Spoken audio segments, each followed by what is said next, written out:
Why choose a Sleep Number smart bed? Can I make my side softer? Can I make my side firmer? Can we sleep cooler? Sleep Number does that. Cools up to 8 times faster and lets you choose your ideal comfort on either side. Your Sleep Number setting.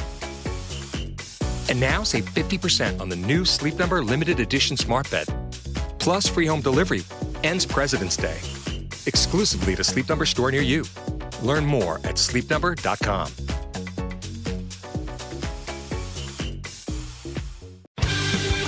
Nobody has more respect for women than I do. Nobody. Hillary Clinton wants to abolish it, believe me. She wants to abolish our Second Amendment. I think they didn't deny it. I don't think anybody denied it. Other presidents did not call. They'd write letters, and some presidents didn't do anything. Many people have come out and said I'm right. You really do have to ask yourself, where does it stop? Hello and welcome to Fallacious Trump, the podcast where we use the insane ramblings of a man who seems determined to douse himself in gasoline despite being made of matches to explain logical fallacies. I'm your host, Jim. And I'm your other host, Mark. A logical fallacy is an error in reasoning that results in bad or invalid arguments. And the logical fallacy we're looking at this week is the appeal to fear, also known as argumentum ad metum, scare tactics, and argument from adverse consequences. So appeal to fear is fairly straightforward, really. It's not a complicated one. It is where you try and scare people into thinking that your opinion is correct or that they should follow you or agree with you, because the alternative is just too awful to even think about. That pervaded a lot in the Brexit stuff, and in fact it got called Project Fear, Project Fear. You know, it got dismissed by calling it what it is. So that, I shall be looking for that as the counter to this, where you just go, you're deliberately trying to scare us. But it turns out in Brexit land, this is all actually true. Project absolutely. Truth. No, it is incredibly common, because when people are trying to convince you of that their opinion is correct and their opponent's opinion is wrong, it's kind of an easy thing to do, especially when it's something that's going to happen in the future and you're saying, this will be the consequences of you going along with what they want. It'll be awful. Yeah. It'll be the end of the world. But, only I can save you, essentially. Yeah. Which Trump almost literally said. He said, I alone can solve it. Talking about problems, I think. It was terrorism or something, I expect. But something like that. Yeah. So our first example from Trump comes from one of Trump's many rallies, where he was talking about sanctuary cities and how awful it would be to be a sanctuary city or have one nearby. But one of the biggest issues in this election is, in fact, sanctuary cities.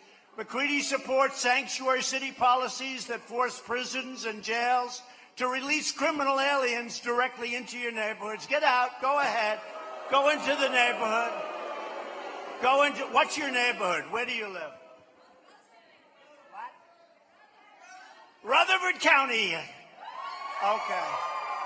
So, how do you feel about having them release hardened, horrible criminals into Rutherford County? I don't think so. The idea that they are going to be releasing hardened criminals into your city if you live near or your village or your town, or if you live near a sanctuary city, is obviously scare tactics. It's obviously something that is designed for people to say, well, yes, clearly sanctuary cities are a bad idea. And the fact that he's saying that it kind of explains what a sanctuary city is. A sanctuary city is the thing where they just set it up so they can release hardened criminals into the community. Yeah. No, it isn't. No, That's not what a sanctuary. No. And then he kind of and then he does the stand-up routine. He goes, "Hey, where you from?" And they go, "Yeah, Rutherford County." And then people in the audience go, "Yay!" like that. They just not got it, and they're having just a couple of seconds before gone moo when he's saying, "Yeah, we're releasing bad guys." It's just stand-up, isn't it? Do you want people coming around your neighbourhood? Well, no, plainly not. Do you want monsters in your neighbourhood? No, but they don't exist either. Do you want ghosts turning up around where you are because now they know where you live? It's just and the thing plain. is that hardened criminals if you want to call them that in that way, are released everywhere. Horrible hardened criminals. Horrible hardened criminals. Because these are people who have served their sentence for doing whatever it is they did. What's not happening in a sanctuary city is that having served their sentence for committing whatever crime they committed, they're not then being turned over to immigration to get rid of them. Yeah. And that is what happens when American citizens commit crimes.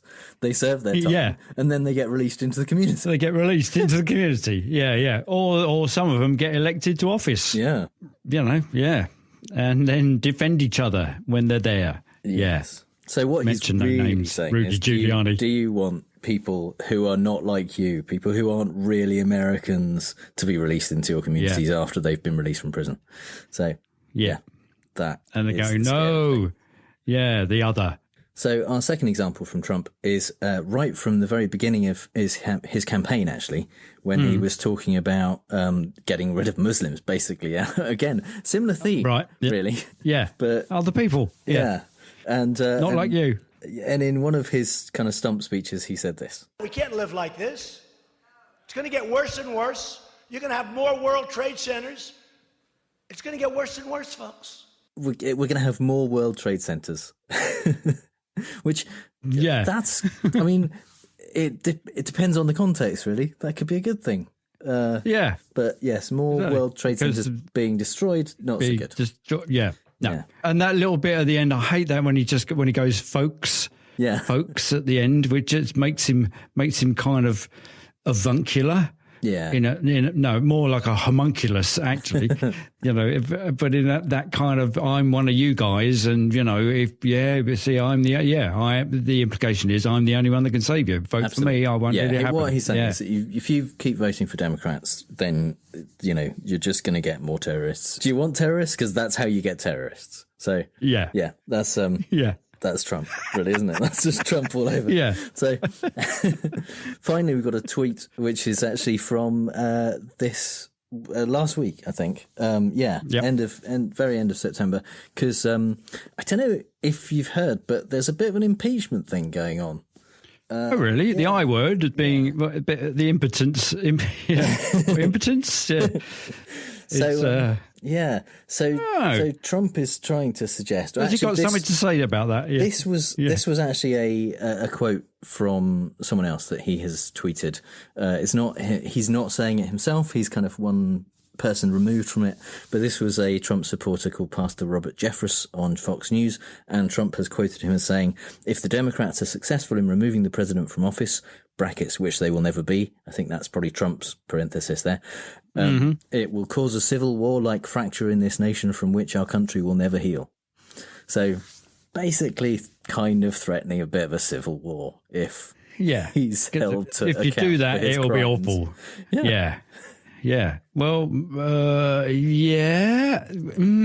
don't know that. And it says Civil War in capital letters. Yeah. Like it was the Civil War. Like Captain America Civil War. Yeah. But no colon. Yeah. But and he does what he does. He kind of he's also saying, see, it's not just me who's saying this stuff. Other people are saying it independently of me, which is debatable. Independently of me, they are pointing out the fact that this is going to happen. So just don't go there. Yeah, and it's kind of an indirect appeal to force in a way, isn't it? Because he's not saying I will bring down upon you great vengeance and furious anger. He's saying that other people will. There will be consequences, the likes of which you have never seen before if this happens to me.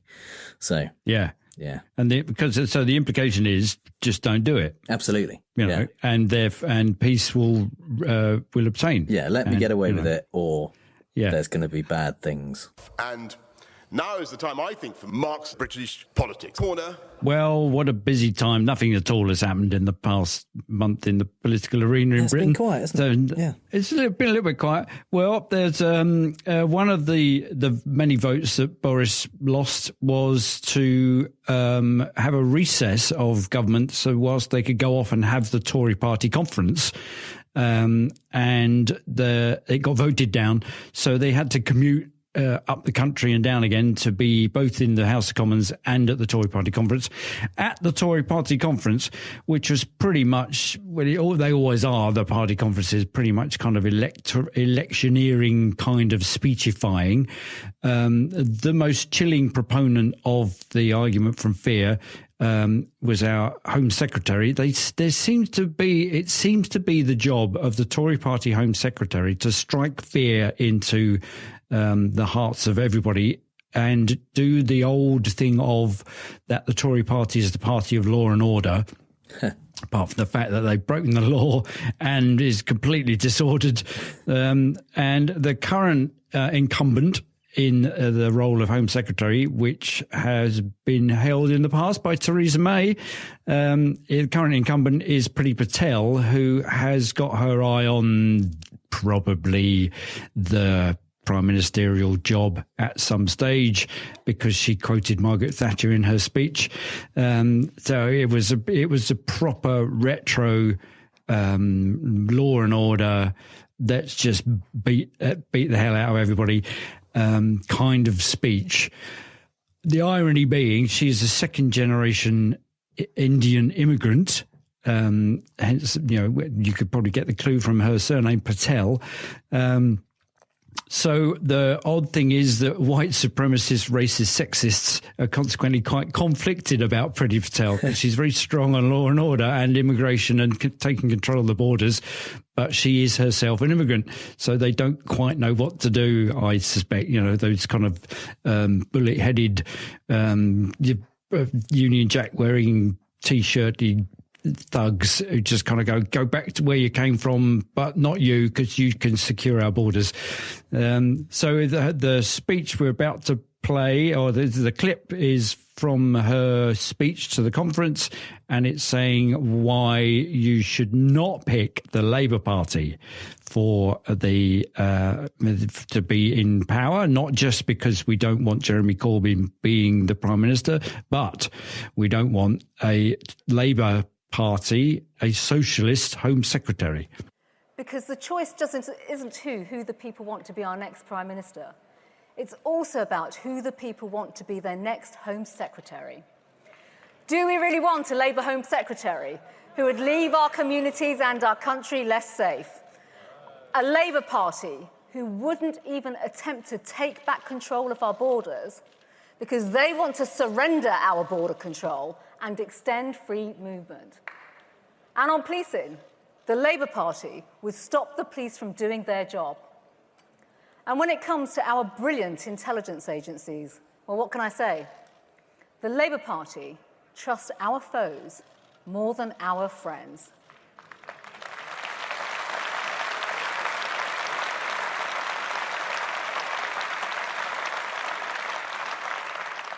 I think if one of the friends she's referring to is Trump, then yeah. Yeah, exactly. Exactly. But the whole thing is it's completely without any backing up of such encumbrances as fact or the truth. So and I love the fact that there's one single clap when it says because they want to, because they want to surrender our border control and extend free movement. And then one person goes like that, and they obviously get shushed because so you're in the wrong conference, man. Stop clapping. And then what the bit over the applause is this horrifying, chilling. So she's like a sci-fi robot. You know the robot in Westworld. What's the iRobot? No, yeah. It's got a combination of Westworld and iRobot. It's that kind of chilling, logical, somewhat sexy sci-fi dystopian future bot who comes to the conclusion that humans are the problem. And will break the Asimov rules of robotics just because it's logical to do so, and nobody's going to stop her. And it's just, if you watch it, we'll put the link up on the show notes. Go and watch it, and that bit just over that applause at that point, which is about 13 minutes in, is just terrifying. It really did send a shiver down my spine. It's horrible. And it's just what. And then later on in the speech, she says, "Oh yeah, we're going to crack down on free movement once and for all," and then all the idiots in the audience go, "Yeah!" All the people that were wanting to retire to France, or or have their grandchildren come visit, they've clamped down on free movement. Can't do that. So horrible. So. Okay, the second clip I've got is just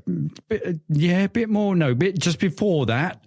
This was on the 25th of September in this year, which is the day the first day back at school for Boris. The ruling to shut down Parliament had been deemed unlawful, so they all had to come back to work.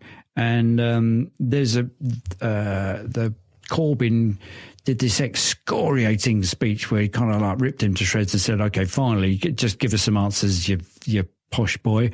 And Boris this is his rejoinder, which is quite an interesting thing to listen to, because there's strange stacking of arguments for fear, but then there's also a little bit of some sort. It might even be a slip of the mind, but I don't know. Have a listen. Why won't they allow him to have an election, Mr. Speaker? Why won't they allow him to unleash his charms on the electorate? It's because they're not only terrified that he's going to lose, but also even more terrified by the remote possibility that he might win. He can't control his own party.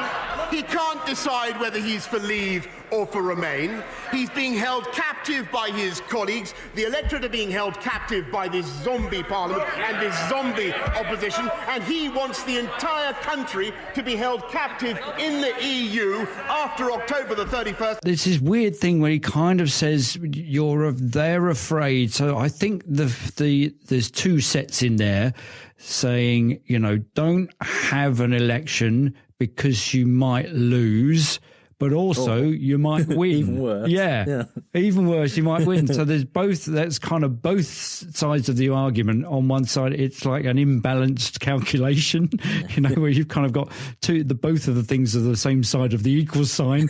And so it just doesn't work. But then there's that weird bit when he says he's being held captive. They won't have an election. Why would you elect this guy? Because he can't decide whether he's Leave or Remain. And then he kind of rambles off into he's holding the electorate captive. No, the electorate are being held captive by this zombie parliament, of which he is the executive. This is Boris's government, who's nominally the executive in charge of the parliament, though we have discovered over the last month that the parliament has just taken that away from him. So no, you can't have that. And so by implication, it seems that his government is the zombie as well. Basically, they're there. He's not got a majority. They've tried to escape any kind of scrutiny. They've been called out. They've come back. And he's now saying the worst, it's even worse. We've got a zombie parliament, a zombie opposition, and he won't call an election. But so he's having it both ways. If we had an election, you don't want to vote for him because he doesn't know this, he doesn't know that, and he's holding us to ransom, and he doesn't want an election. So call an election, but don't call an election. He might win, he might not win. That's just this very odd, rambly stuff, which is quite depressing, but also very humorous.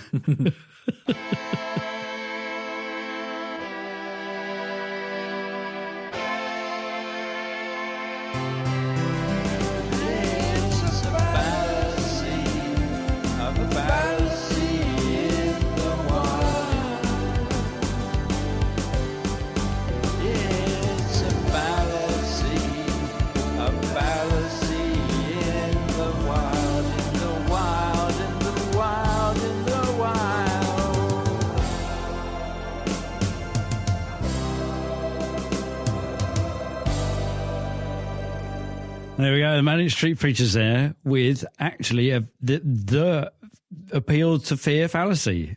If you tolerate this, then your children will be next. That's very fair. It's good.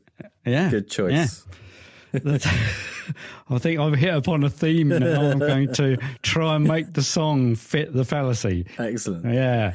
It's only taken 75,000 episodes to work that out. Yeah.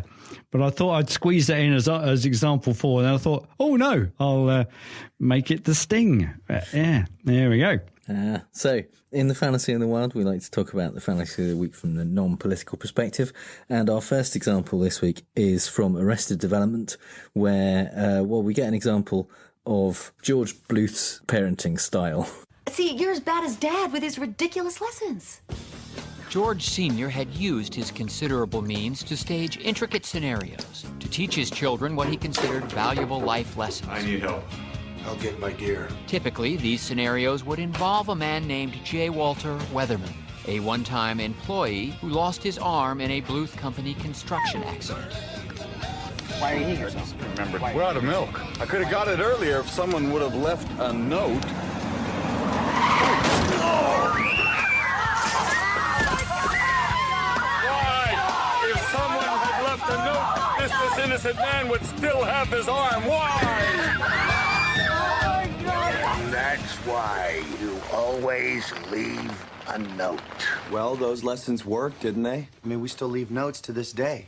Oh, that's what that was about. I thought he was trying to get us off dairy. There you go. Yeah, unintended consequences. You see, that's the thing about the fear. You think you're appealing to one man's fear, it might be another man's, fantasy. You might kind of go, oh yeah, I thought he was trying to get us off dairy. Yeah. I love the J. Walter Weatherman stories. They're so great, and no matter how many times that tactic is used, the Bluth children never quite seem to see it coming or know what's happening when he loses his arm. It's great. I think they're so traumatized by it each and every time they just forget there's no kind of continuity. Yes, exactly. Yeah. That's a great running joke. So the second example comes from Mean Girls, which we have, I think, featured before in this segment. And this is a sex education lesson with the gym teacher. At your age, you're going to be having a lot of urges. You're going to want to take off your clothes and touch each other. But if you do touch each other, you will get chlamydia and die. There you go. Simple enough. Nice and simple, straightforward. Yeah. Well, it's almost a slippery slope argument as well, isn't it? With a bit of fear thrown in. Yeah. You'll take off you'll get urges. You'll take off your clothes. You'll touch each other. You'll get chlamydia. You'll die. So don't get urges, then you won't die. Yeah. So. Yeah, I mean, there is definitely a crossover there, because there is part of the slippery slope is that the consequences of reaching the bottom of the slope are negative, after something that you don't want. And so, there's definitely a factor in there. And so our last example in this section is from The Simpsons, and it is when Ralph Wiggum goes to the dentist. How often do you brush, Ralph? 3 times a day, sir. Why must you turn my office into a house of lies? You're right. I don't brush. I don't brush. Let's look at a picture book. The big book of British smiles.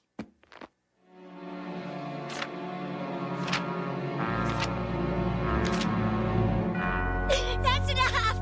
That's enough. It's a bit like the Dustin Hoffman in Marathon Man. Yeah, the great thing about that is the last and worst of the British smiles is supposed to be Prince Charles. Yeah, exactly. Yeah. Well, isn't there one of them where there's like the teeth are sticking out through the lips? I think I seem to recall that. Yeah.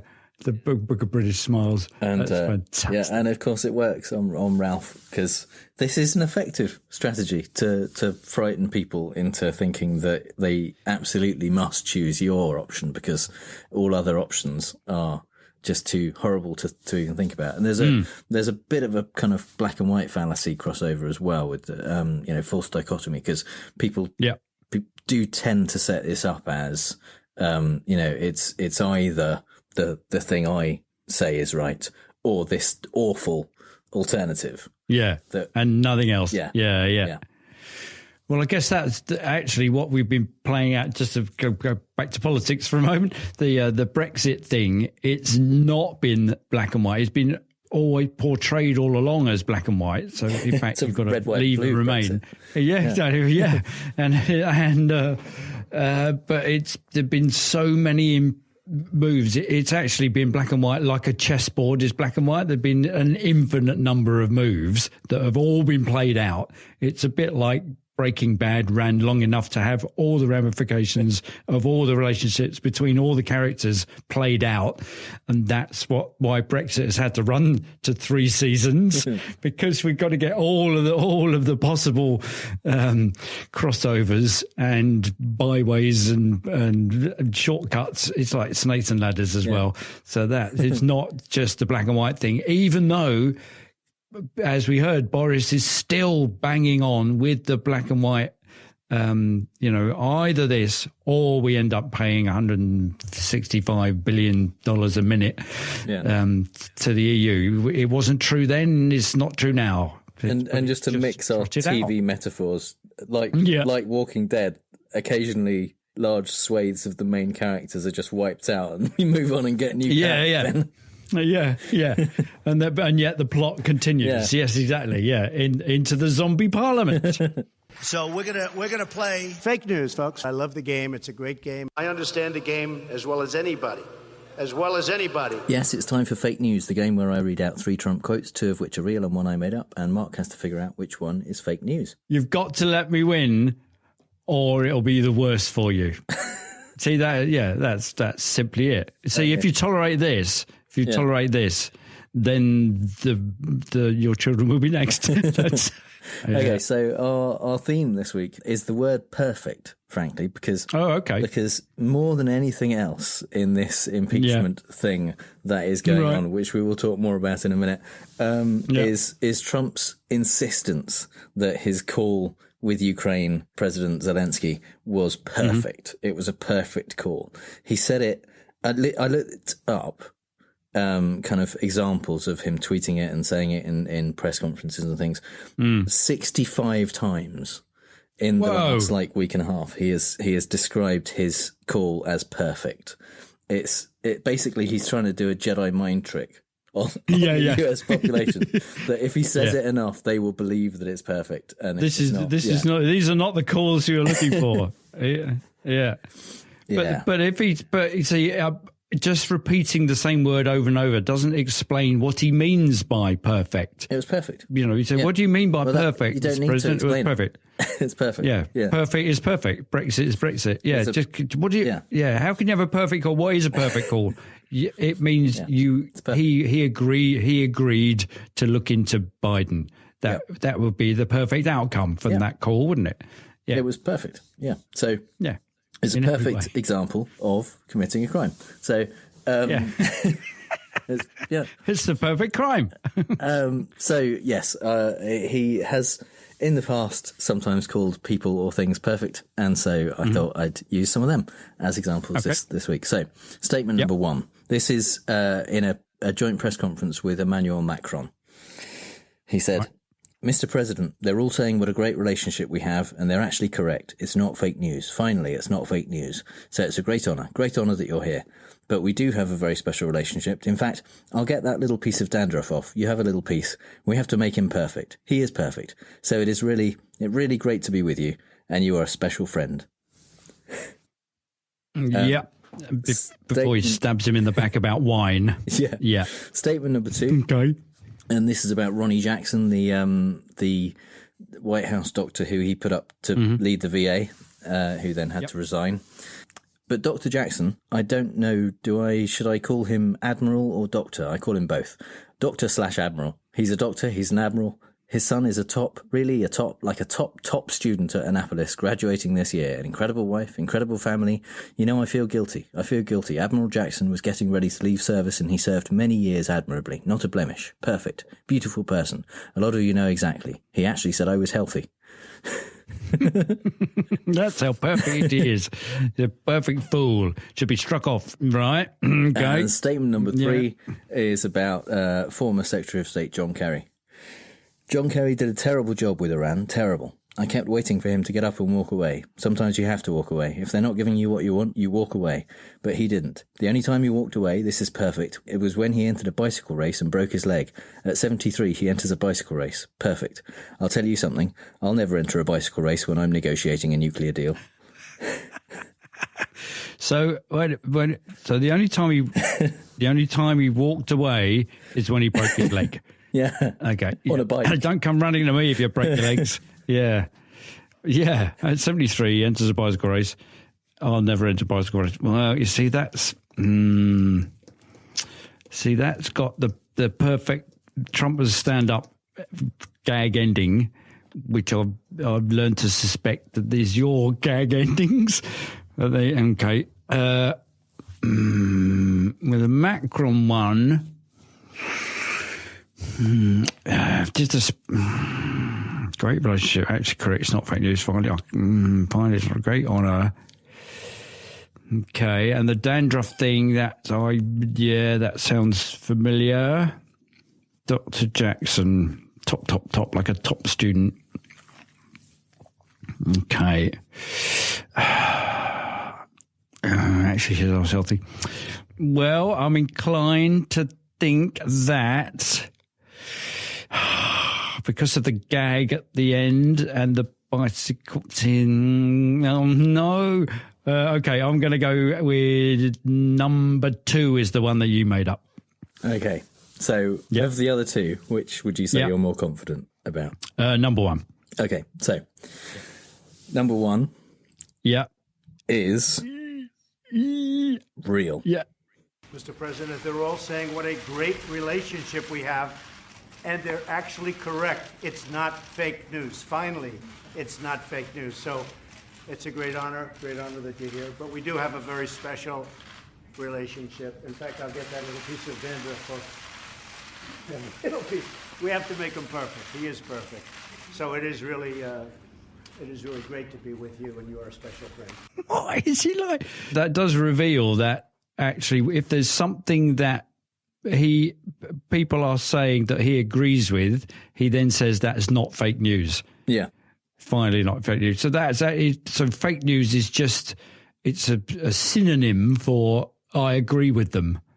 Well, I mean, he's previously come right out and said fake news is anything that is negative about him, basically, because he doesn't think it's possible to genuinely say anything negative about him. So anything negative must be fake news by definition. Must be fake. Because he's perfect in every way. Absolutely. Yeah. So practically perfect. Number 3, you think is real? Yeah, I do. And number 3, I'm beginning to doubt it. Yeah, is fake news. Oh, knew it. Knew it. Yeah, you suspected. Should have gone with the and then I suddenly turned around and went, well, that would be the kind of faux pas that he would make about the break his leg, walked away, broke his leg. I mean, that's terribly well written in that case. Nice one. That bit I did make up. The bit where he said I'll never enter a bicycle race when I'm negotiating a nuclear deal, he almost pretty much said that word for word a few times. Whoa. Whoa. Yeah. He loves to bring up this anecdote. It's just he finds it hilarious that John Kerry broke his leg when he was in a bicycle race during nuclear negotiations. It's just crap, isn't it? What? But no, really nice. Yeah. And sticking in, this is perfect. There you go. That seals the deal. Yeah. Brilliant. Oh, no. So that means number 2. The stupid nonsense in number 2 when he's trying to find another word other than top and can't. Top, like a top student. Yeah. So that is real. But Dr. Jackson, I don't know, should I call him Admiral or Doctor? I'll call him both, Doctor/Admiral. He's a doctor, he's an admiral. His son is a top student at Annapolis, graduating this year. Incredible wife, incredible family. You know, I feel guilty. Admiral Jackson was getting ready to leave service, and he served many years admirably, not a blemish, perfect, beautiful person. A lot of you know Exactly. He actually said I was healthy. It's just, oh my God, it's horrible, isn't it? Yeah. Like a top. It sounds like Top Cat. Yeah, it basically, this guy said something nice about me once, so he's the best person ever. I'm just going to, I'm going to make up the rest of everything. Yeah, he's got like a top student. He's a really top student. I've no idea who he is, what he's studying, where he is in his class. He might be the guy that got, sent down for setting fire to the principal's car, but he's he's a top student because he once said something nice about me, like I was healthy for that. But, it's a bit like getting your car tested once a year to make sure it's roadworthy. It's only valid for that day. He might have said, well, yeah, you're healthy this minute, with the moment that you breathe out or do that huffing thing that when you're trying to keep your teeth in, then if you'd asked me then, I would say you're unhealthy. But yeah, God, so it's just a beautiful person. A lot of you know exactly. What does that even mean? I don't know. What does that even mean? It's just something for his mouth to do while he's thinking of something else. So, whilst his brain is running around trying to find something in there other than old porn star numbers. Yeah. All of which means that, unfortunately, you didn't get it this week. Well, you know what's going to happen now. There's zombie parliament have been knocking on your door. Yeah. Oh, no. But on the upside, in a very pleasing Douglas Adams kind of way, your percentage is now 42.424242. Oh, there you go. That's very nice indeed. Yeah. Can't really. Well, I'm glad that happened. Yeah. No, because that's the answer to life, the universe, and everything. Yeah, recurring.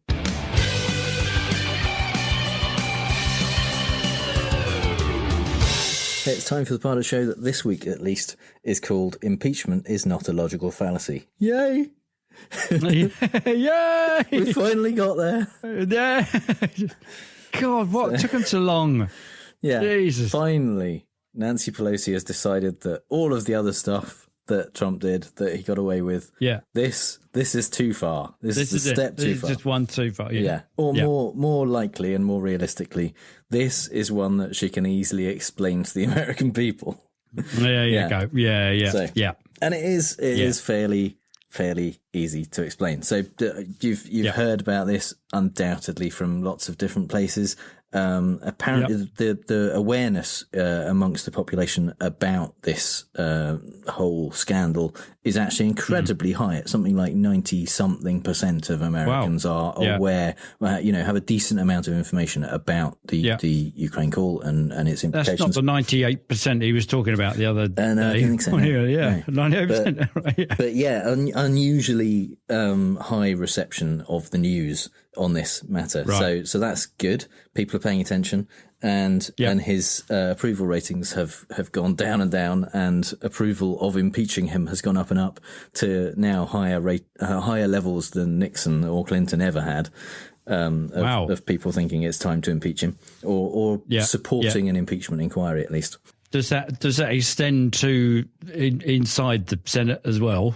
Not so much. No, there's still it's quite a lot of Republicans who are just, I don't know, stubbornly refusing to accept the facts. Yeah, it seems worried about their jobs, maybe. Yeah, clinging on to power. Well, it's not an unfamiliar thing that's occurring in our Houses of Commons. Yeah, but I mean, some of them, it's they're just keeping silent about it, and some are really quite impressively bending themselves into pretzels to figure out ways to defend it.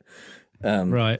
But yeah, so the basic facts are that Trump called the president of Ukraine, Volodymyr Zelensky, and kind of tried to pressure him. Perfect call. Yeah, perfect call. Right. In which he tried to kind of pressure him into digging up dirt on Joe Biden and his son Hunter Biden. Which wasn't it? And they said, well, if you do, we will only give you the thing we're going to give you, or not do away with the blockages that would stop us giving you the thing we're going to give you if you provide us with that information. Essentially. Is that a little bit what they did was they froze military aid that they were going to give to Ukraine. And Ukraine is an incredibly poor country, currently under severe threat of being kind of taken over or attacked by Russia, and really needs military aid. And the amount that they would give or had pledged to give them for kind of American budgets is ridiculously small, but for Ukraine budgets is amazingly huge. And so it's important that they get that money. And a week before the call, Trump froze an amount of money that Congress had approved to go to Ukraine. And there was... Because he's got an eye on his relation with Putin, because surely there's a little bit of... I wanted to say conflict of interest there. Between his relationship with Putin, who he loves, and the fact that he's the one breathing down Ukraine's neck. And there are several reasons why he could do this. He could be doing it to advance his own personal interests, but the main one in this case seems to be his request for information about Biden and investigation. And anyway, well, let's go through what actually happened, because once that call was made, and a number of officials were on the call or listening into the call, including, it seems, Mike Pompeo, Secretary of State, who initially denied knowing anything about the call and then later admitted that he was actually on the call as well. And me, you mean? Oh, right, yeah, no, I thought you were talking about somebody else. Yeah, some other Mike Pompeo. Yeah. And so this information about this call, where people heard exactly what Trump said, went around the intelligence community a little bit, and we think probably a CIA agent was informed about this call and talked to a number of people who heard about it or who were there, and became a whistleblower. He initially wrote, or she possibly wrote a kind of a complaint about it. Wrote a letter to say this happened. This isn't quite right. Isn't really good. Yeah. Apparently went to their boss initially and were told, we're not going to do anything about this. Then possibly went to to Adam Schiff, who is the head of the House Intelligence Committee, and was told that what they needed to do was go to the Intelligence Services Inspector General, Intelligence Community, the ICIG, Intelligence Community Inspector General, and so they did. And the ICIG is a Trump appointee, but looked at this complaint and thought, yes, this is a concerning call, and it is of urgent concern and needs to be investigated and looked into. And so they then escalated that to the Director of National Intelligence. Now, at that point, the Director of National Intelligence's job is to forward that to Congress, to the Intelligence Committee in Congress. And the law says that they shall do that within 7 days of receiving the complaint. Right. What happened was that the acting DNI, Joseph Maguire, who'd been in the post about a month, I think, by this point, he decided, which is not what he's allowed to do under the law, that this wasn't actually an urgent concern. It wasn't something that needed to be forwarded to Congress.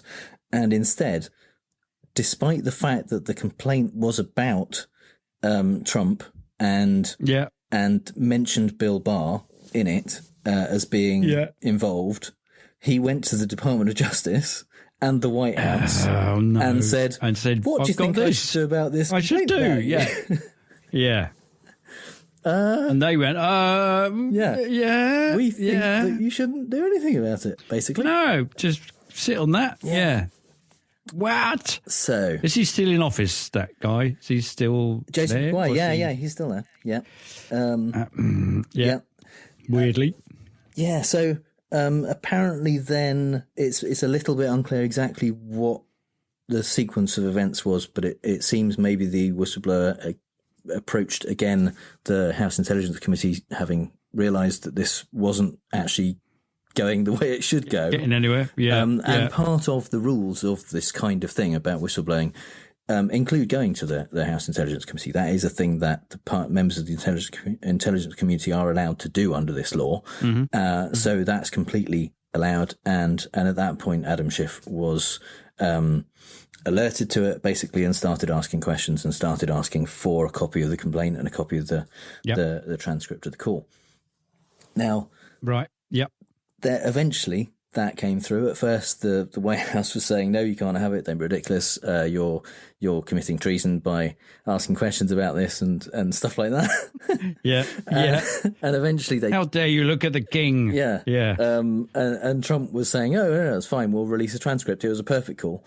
And the transcript, incidentally, which the officials who were on the call, I guess, had decided that actually this particular transcript didn't need to be kept on the server where they usually keep the transcripts of calls with foreign leaders. This needed to be kept on a completely separate code word top secret server, where this is code word clearance is higher than top secret. So basically it's not just people with top secret clearance who can see it. You have to also specifically be told you can see this particular thing.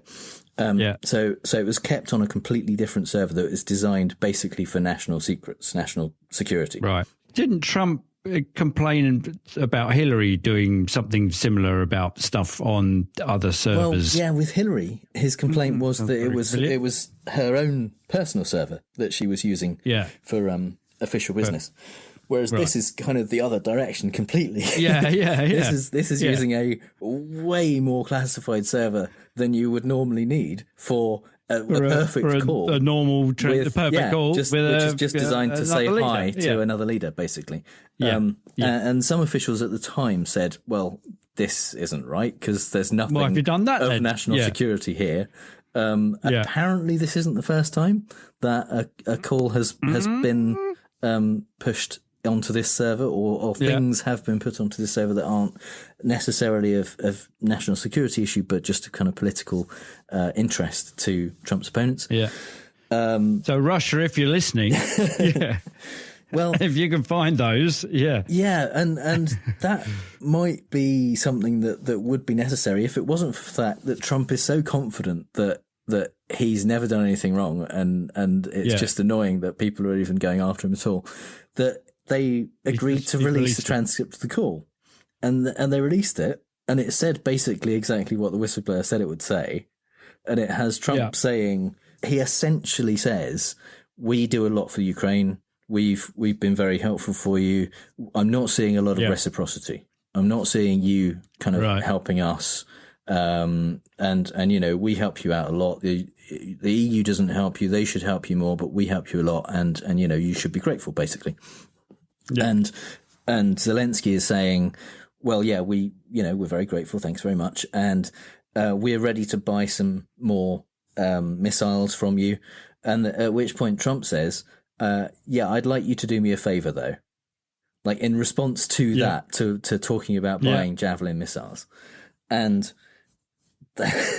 so, that kind of sounds like it's, if you want these things from us, you got to do something for me. You've got to do something for us, you've got to grease our palms. Now, that isn't the point where he asked the Ukraine president to investigate Joe Biden and Hunter Biden.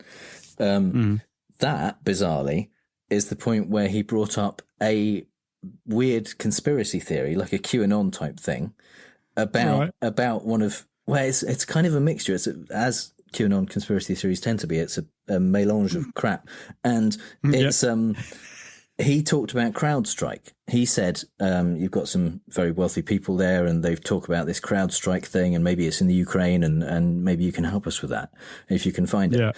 And what he's talking about, CrowdStrike are the company that looked into the Russian hacking of the DNC servers during the 2016 election.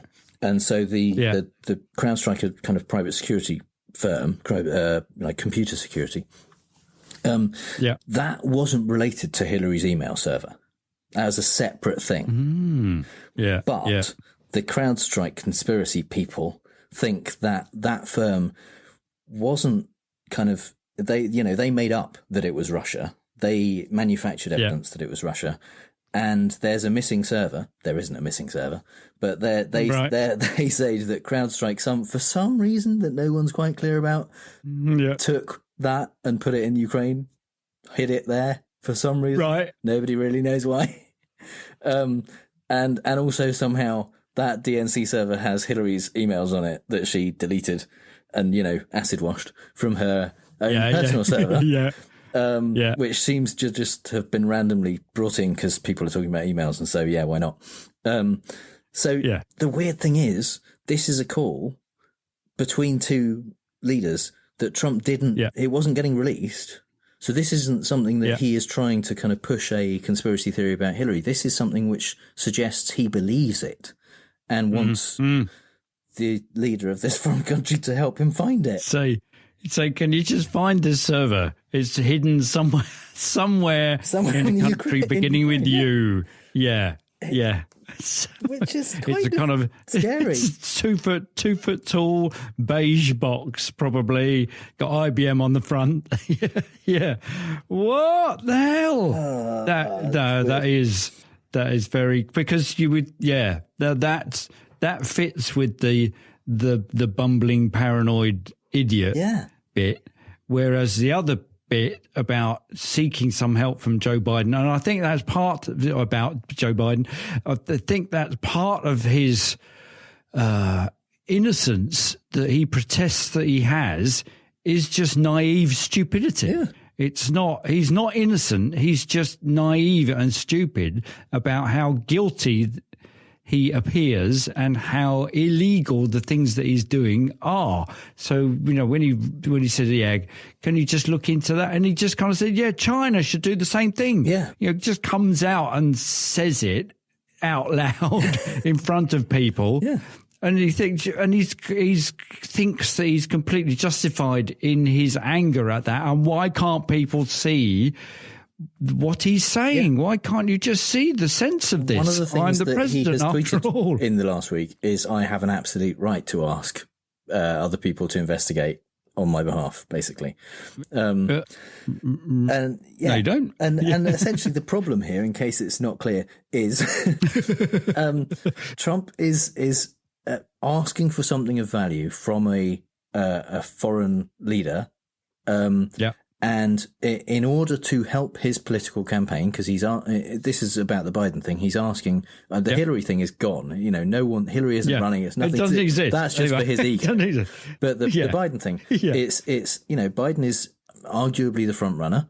Depends on the poll you listen to, but he is trying to get something that he can use to sink Biden's campaign with who he thinks he will be running against. And he is asking a foreign power to give him something of value that he can use against his political opponents. And in return for that, he will do something for them.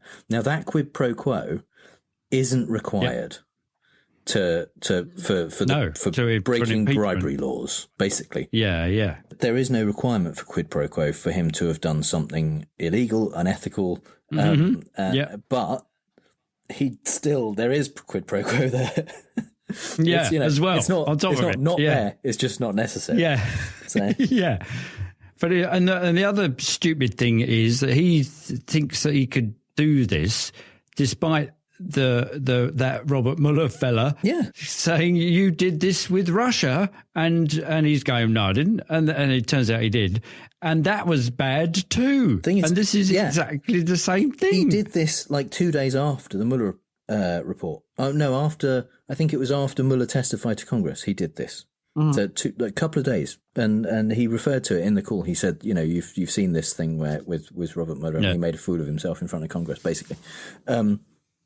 So to get to the Biden thing, he then also asked him to look into the stuff about Hunter Biden and Joe Biden and kind of corruption there, and mentioned the prosecutor that Biden had fired. Essentially, he convinced Ukraine to fire, and the conspiracy theory there is that Hunter Biden was working for a Ukrainian company. The prosecutor was investigating the company, and Joe Biden used his political influence to get the prosecutor fired so that he wouldn't look into Hunter Biden's company. That's what people, Republicans or Trump's base, think happened, because that's what they've been told happened. What actually happened was that Hunter Biden was on the board, an advisor on the board of a Ukrainian natural gas company called Burisma Holdings, and it's unclear why they hired him to be on the board. They were paying him $50,000 a month. He doesn't have any particular expertise in that area or knowledge of the Ukraine or particular reason to be on there. But to be honest, companies hire people who they think might have some influence, or even that are connected to someone that they think that, maybe they'd like to meet someone like that. Yeah. Someone like Jared Kushner, for exactly. instance, or Donald Trump Jr. If you, as a filmmaker, if you were looking for an assistant and Martin Scorsese's grandson applied, he'd have a good chance. Snap him up. Regardless really of his level of competence. Yeah, he might be a horse rider, but I don't care. So, there might be a chance you'd get Marty to come and watch. Absolutely. Yeah. There's just that connection to fame and notoriety and stuff like that. So for whatever reason, Hunter Biden was on this advisory board. Yes, maybe there's something dodgy in there. Who knows? By all means, investigate. Whatever, that's fine. Although, someone legitimate should investigate it. The point is, this company, Burisma, was apparently under investigation, and not by this particular prosecutor. And the investigation was dormant for a year before the prosecutor was fired. And the prosecutor was fired for not investigating corruption. Oh, right. And not just Biden and the US government, but the various members of the EU, the International Monetary Fund, lots of people were saying this guy is not doing a job. He's not doing what he's supposed to do. He's not investigating corruption. He's letting corruption happen. He should be fired. And so by getting him fired, if anything, they made it much more likely that the company that Hunter Biden is connected to was going to be investigated. If there was anything to look at, then getting rid of the person who was letting corruption just go was increasing that chance. So basically, there's no basis for the rumors about Biden. No evidence, nothing concrete to suggest it, and lots of things to suggest that actually it's the opposite of what people say. But it's enough to just keep bringing it up for some people. If you keep saying it, then it has that effect of tainting them. And that seems to be all really it is. And that's Trump's approach, isn't it? Yeah. To get somebody, it was a bit like his tweet earlier where he has somebody out that isn't him saying what he would say. Yeah. It gives it some legitimacy beyond him just making stuff up. Yeah. So if he can get a foreign government to find out this stuff about Biden and say this stuff about Biden, then it would do for Biden in a way that Trump's saying it can't. Absolutely. Because Trump's just lost his complete credibility anyway, because he's just Trump. So he's seeking, and he's kind of trying it on with China and trying it on with whoever, just to say, oh you should look into that, and this should go. Just stop it. This is up. It's behaviour unbecoming of a president. It's probably heinous crimes and misdemeanors. So just you are going to get impeached, matey. That's it. And one of the things that Trump's defenders are saying, including people who are lawyers who should know better, is this is hearsay. This is just, it's not, the whistleblower didn't have any personal knowledge. They weren't on the call. They just talked to other people who had knowledge, and this is like secondhand information. It shouldn't be allowed. Right. You can't convict people on hearsay. And also there's this claim, mostly from the Federalist, where they say that the form that you kind of fill in to do whistleblowing was changed the week before to mean that before that you had to have first-hand information to be a whistleblower, and after that you didn't have to have first-hand information. And they claim that something is afoot there. And first of all, just on the form, no, it wasn't. It was changed. They did bring out a new form in August. The whistleblower used the May 2018 version of the form, which before that it had boxes for how I came by this information, and box number 1 is I have personal information about it. Oh, was there? Yeah. Box 2 is I learned about it from other people, and then box 3 was like a mixture of the two. Both. Now there's one of the boxes says other employees of the company, and the third box is other third parties. The thing about first-hand information is there was in the past, including on the form that this whistleblower filled in, it said that in order to consider this a matter of urgent concern, there has to be information from people with first-hand knowledge. Yeah. So the Inspector General has to not just base it on kind of third-party information. They have to do a bit of investigation and find people who have direct information about it. And at that point, they can forward it up the line. And that apparently happened in this case. They did investigate. They did talk to people who were on the call and who did have direct knowledge of it, and before they passed it up. That corroborated the evidence, and highlighted the urgency and the concern. Absolutely. Yeah. And as for hearsay, that's just that's not what hearsay means on a legal basis. Is that so what hearsay means from a legal standpoint is any statement which is introduced in a court case where the statement was made outside of the courtroom, like before the case started, which is being introduced to prove the factual basis of that statement. So if you say that person told me they were under 18 when you're accusing them of something, and if that statement is being introduced to prove that they are under 18, that's hearsay. Yeah. You need better evidence than that, and there is plenty of better evidence you can get. But this isn't. This is third-party information. This is information which is not being introduced as evidence at the moment. What it is giving people a reason to investigate something, and plenty of investigations. In fact, the vast majority of investigations are started based on third-party information. They're based on someone saying, I heard this about someone, or someone told me that guy did something, or he told me he did something. That's still third-party information. That's how investigations get going. And then you talk to the people who do have direct information about it, and then you get, evidence. Like, for example, the transcript of the call, which was released by the White House. By the very people at the heart of the hearsay. In inverted commas. Yeah. So the hearsay argument is just so ridiculous and can't possibly get anywhere.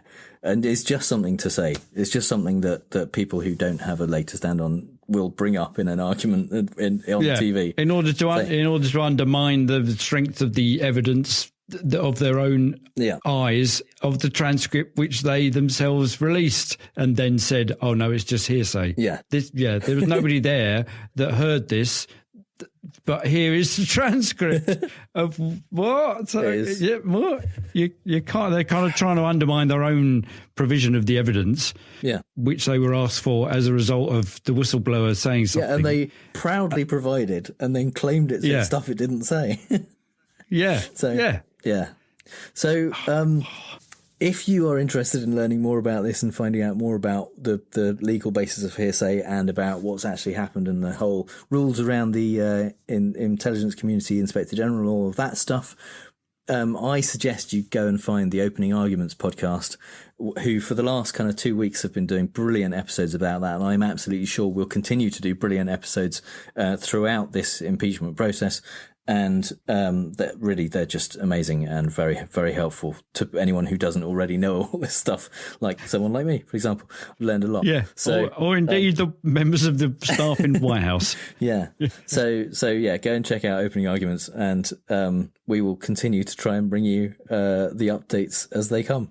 And finally, some things we really don't have time to talk about. This week, I thought I might do a special headline section where each one talks about a different crime Trump has committed since the impeachment investigation started. But we've been off for a month, so there's quite a lot of other news. So I'll limit it to the incident where Trump committed the crime he's claiming the whistleblower falsely accused him of live on TV. While claiming he didn't put any pressure on Ukraine to investigate Biden, he then said that they should, and also that China should investigate the Bidens, 30 seconds after saying, "I have a lot of options on China, but if they don't do what we want, we have tremendous power." It's basically like if Colonel Nathan Jessup was asked if he ordered the code red, and after saying, "You're goddamn right I did," ordered Kevin Bacon to give Tom Cruise a code red right there in the courtroom. In what looks like an attempt to be King Canute, the Wizard of Oz, something out of Raiders of the Lost Ark and a 1970s Bond movie villain, or maybe just a designer for a level of Fortnite, Trump is back in the "why can't I just have my wall my way," asking for a moat with alligators and snakes in it, and electricity running through it, and spikes on the top, as well as trying to recategorise shooting people in the legs as something one is allowed to do. After all, they're wielding Stone Age firearms. No, sir, they are stones.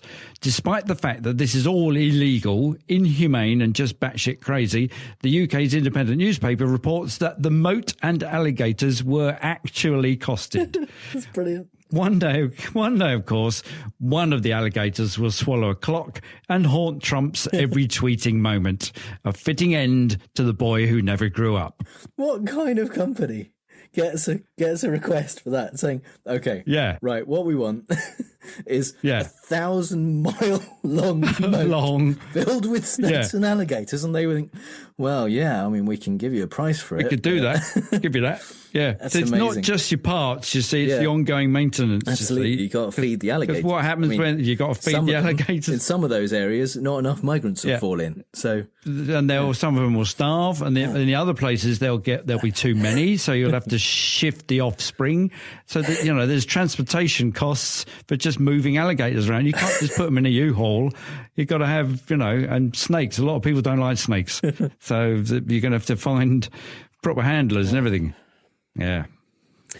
Trump has a long history of inviting foreign leaders to the White House, holding a joint press conference and totally making it about him. But last week, when Finnish President Niinistö visited, Trump took questions and, rather than answering, delivered a series of unhinged, barely coherent rants.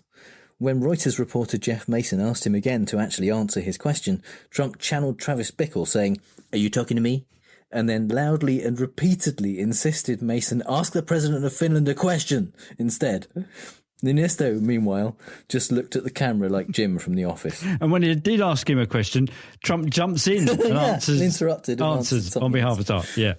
Can I have a fanfare, please? Because he is back. Our favourite professional liar, well, second favourite after the Tangerine Scarecrow, he's back. Yes, Jacob Wall is back holding press conferences, with his far from trustworthy sidekick, Jack Berkman, to announce their latest scoop, newsflash, byline. Okay, out-and-out bullshit. Apparently, Elizabeth Warren gets her septuagenarian jollies by paying gigolos for threesomes. Give it up, Jake. Surely you know your stories are getting far-fetched when even Breitbart and Fox News don't turn up at your presser, and when the bouncers refuse to throw people out for laughing.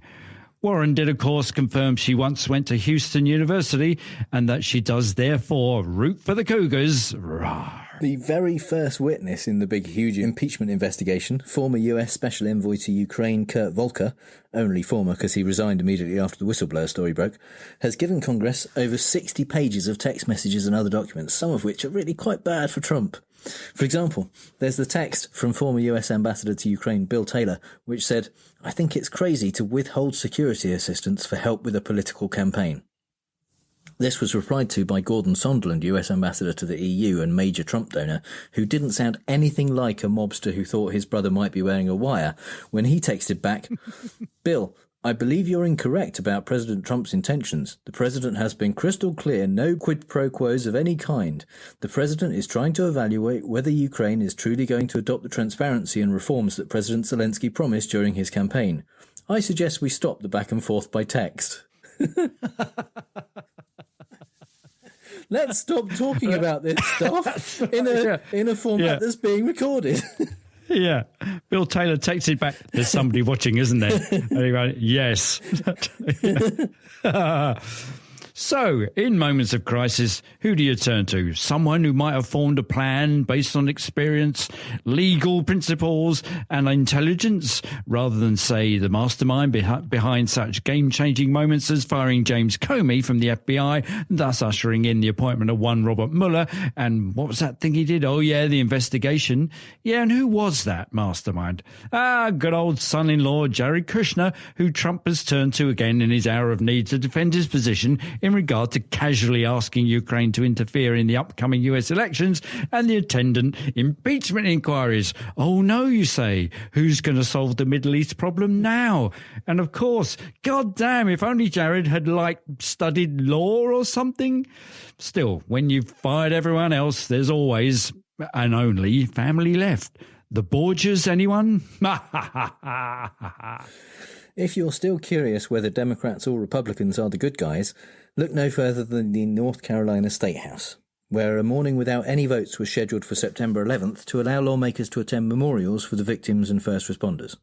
While Democrats mourned, Republicans had a secret plan, ensuring that enough stayed behind to hold a surprise vote to overturn the Democratic governor's veto of the state budget. I don't have a joke here because I just couldn't believe that actually happened. No.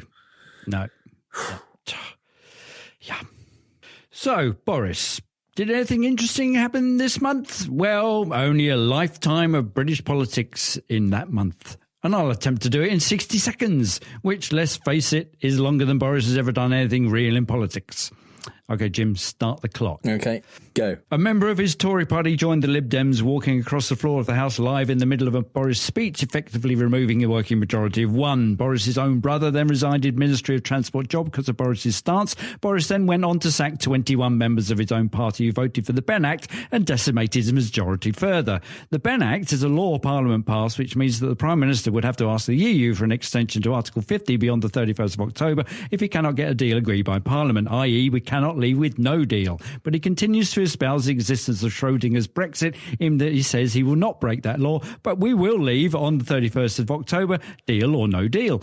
Boris has put 7 motions to the vote in the House of Parliament since he took office as PM and lost all 7 of them. The Supreme Court of England ruled that his prorogation of Parliament was unlawful. He did it for political ends and was thus void and of no effect, should be quashed. So he had to stop being asked awkward questions by members of the public in the street and come back and get asked them by members of the House of Commons. He stands accused of giving public money during his time as mayor. No, and there's so much more to go. I've started, so I'll finish. He stands accused of giving public money during his time as mayor of London to a US company owned by a woman with whom he was having an affair at the time. The ex-Tory Chancellor, Philip Hammond, sacked by Boris, is publicly declaring that unseen financial puppet masters are instructing Boris to crash out of the EU with no deal because they're all shorting the pound and will earn billions overnight. And today in Uxbridge, his own constituency, an old lady, when asked about Boris, said, "Whoever mentioned that name in front of me, that filthy piece of toe rag." Which probably doesn't need translating for our American listeners, just visualising. And yet, the Tories are still leading the opposition by 15 points in some polls. Sound familiar? No wonder Corbyn says this is a Trump Brexit. So that's all the bad arguments and faulty reasoning we have time for this episode. You can find the show notes at fallaciostrump.com, and if you hear Trump say something stupid and want to ask if it's a fallacy, our contact details are on the contact page. And if you think we've used a fallacy ourselves, let us know. And if you've had a good time, please give us a review on Apple Podcasts, Stitcher, or wherever you get your podcasts. You can support the show on our Patreon page at patreon.com/ftrump, just like our newest patron, Lauren Phillips. Thanks very much, Lauren. It's much appreciated. You can also connect with us and other listeners in the Facebook group at facebook.com/groups/fallacioustrump. And there's currently 99 members. So if you want to be member 100, go there now and sign up. Yeah. And there's some great stuff being posted up there. It's terrifically funny. All music is by The Outbursts and was used with permission. So until next time on Fallacious Trump, we'll leave the last word to the Donald. That's right. Go home to mommy. Bye. Bye. Yes, it's time for Fake News, the game where I read out 3 Trump quotes, 2 of which are real and 1 I made up, and Mark has to figure out which one is fake news. So, yeah. I've got nothing to say.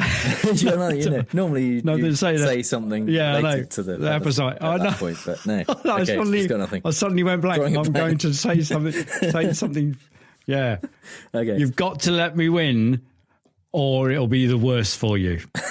See that? Yeah, that's simply it. Angel Reese y McDonald's tienen la clave para un post-game meal de campeones. Una QPC con salsa barbecue y tocino, papitas y un refresco. Los pros le llaman el Angel Reese Special. Llévate el Angel Reese Special solo en McDonald's. En McDonald's participantes por tiempo limitado.